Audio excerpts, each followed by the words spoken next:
Hi guys, good morning. This is Chito De Jesus from Eagles Alliance Team Gladiator. Guys, sa lahat na nanonood ng video na to, meron akong ipapakita sa inyo. Maaaring makatulong para makapag-desisyon ka kung susubo ka sa AIM Global o hindi. Kasi iniisip mo, number 1, baka malugi ako. Pangalawa, baka walang mangyari sa akin. Pangatlo, ang hirap gawin yan. Pero to sasabihin ko sa'yo, sumubo ka sa maliit na puhunan, bigyan mo at least 1 year, may mangyayari sa'yo. Paano naman nangyari yon? Simple lang.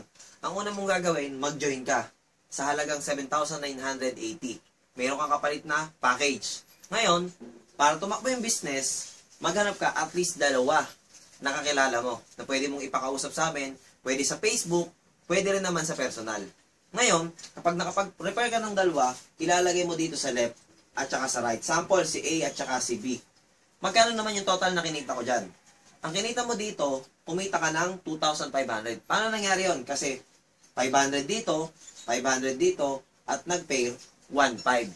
So kumita ka total 2,500. Yung 2,500, pwede siya mangyari 1 week. Pwede mangyari 1 day. Pero yung worst natin, nangyari siya sa'yo 1 month. Okay? Ngayon, hindi siya makaka-apekto sa trabaho mo. Why? Kasi 1 month mo ginagawa, hindi siya makaka-apekto sa pag-aaral mo, ay hindi siya makaka-apekto sa bagay na ginagawa mo. Pero kumikita ka. Okay? Ngayon, ito matindi. Etong si A, hahanap din niya ng 2. Si B, hahanap din ng 2. Tulad mo, naghanap ka ng 2. Magkano naman yung pumasok sa income mo? Pumasok sa'yo yung 3,000 pesos. Kasi, nag-pair yung 1,500. Dalawang 1,500. So, 3,000 yon. Ito matindi. Kung kanina first month mo, ito pang second month mo naman. Okay? Sumunod, yung 2, naghanap ng tigalwa, 4 na yon. Yung 2, 4 na yon. Ngayon, nag-pair yung 4, kumita ka ng 6,000. Pang third month mo. Pang fourth month mo naman, 8 sa left, 8 sa right, kumita ka ng 12,000. Pang 5 buwan mo, 16 sa left, 16 sa right, kumita ka ng 24,000. Pang 6 na buwan mo, 32 sa left side, 32 sa right side, kumita ka ng 48,000 pesos. Guys, cut ko muna. Yung totoo, ilan yung in-invite mo or ni-refer mo? Di ba 2 lang? Kasi kung iniisip mo ko konti kakilala ko nung nagkakamali ka, at least 2, tatakbo yung negosyo mo dito. Ito matindi.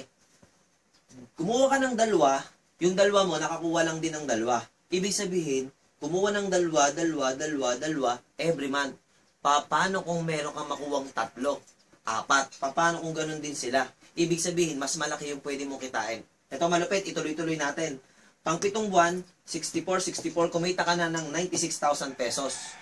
Pang 8 buwan, 128, kumita ka ng 192,000 pesos. Pang 9 na buwan, 256, kumita ka ng 384,000 pesos. Pang 10 buwan, 500,000 pesos. Yan na po yung maximum potential income natin. And then, hanggang 12 month po, 500,000 pesos. Ito malupit. Magkano ang total na kinita mo sa loob ng 1 taon? Ang total na kinita mo is 2.5 million.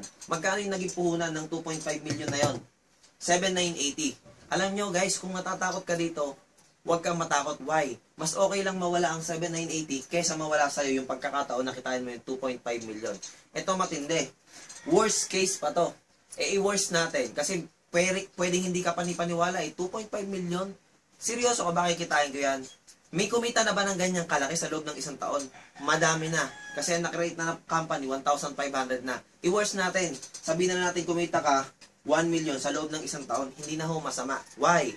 Kasi mas malaki yung kinita mo kaysa pinuhunan mo. Sa business, pag malaki yung kinita mo kaysa puhunan mo, isa lang ibig sabihin nun, tumubo ka, kumita ka na malaki. Kaya sinasabi ko sa'yo, huwag kang magduda, sumubo ka, and I'm sure, higit pa dito yung mangyayari sa'yo. Kasi bakit? Marami kaming tutulong sa'yo para kitain mo yan.